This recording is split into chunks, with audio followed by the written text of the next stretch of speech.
বাংলাদেশ বিমানের যেটা নিয়মিত ফ্লাইট, যেটা কমার্শিয়াল ফ্লাইট, সেটাতেই উনি আসছেন এবং সেটা ল্যান্ডিং টাইমটা 11:55 ঢাকা বিমানবন্দরে, 12টাই বলতে পারি আমরা। আমরা চাই যেন তার এই ঐতিহাসিক প্রত্যাবর্তন যেন বিগত 55 বছরের ইতিহাসে যেভাবে যা কিছু দৃষ্টান্ত হয়েছে তাকে ছাড়িয়ে যায় এবং আগামী 55 বছরের ইতিহাসেও যেন সেরকম কোনো ঐতিহাসিক ঘটনা না হয়, সেরকম একটা আমরা স্মরণীয় করে রাখার জন্যই আমাদের সংস্থা আয়োজন হচ্ছে।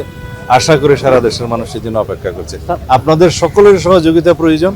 আমরা সময় মতো দেশের সকল media, electronic, print media, online media সহ সকলের সাথে এবং বিদেশি মিডিয়াও যারা এখানে কর্মরত আছে, কার্যকর আছে, তাদের সকলের সাথে কথা বলবো।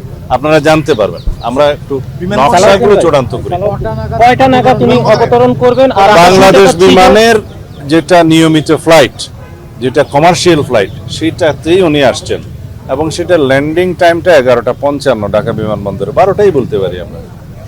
নতুন রিন গভীর থেকে পরিষ্কার করে কাপড়কে রাখে নতুনের মতো উজ্জ্বল। নতুন রিন অ্যাডভান্সড পাউডার। আমরা জায়গাগুলো দেখছি, যেহেতু বাংলাদেশের জনগণ তাকে এক নজর দেখার জন্য উদ্গ্রীব হয়ে আছে, উন্মুখ হয়ে আছে এবং তার দুটো কথা শোনার জন্য উন্মুখ হয়ে আছে, সেই জন্য আমরা ব্যবস্থা করার চেষ্টা করছি কোন জায়গায় হলে সেটা ভালো হয় এবং আমরা সেটাকে অ্যাকোমোডেট করতে পারবো, সবাইকে আসতে পারবো, জনদুর্ভোগ যাতে না হয়, সব কিছু বিবেচনায় আমরা জায়গাগুলো পরিদর্শন করছি। আপনারা জানতে পারবেন।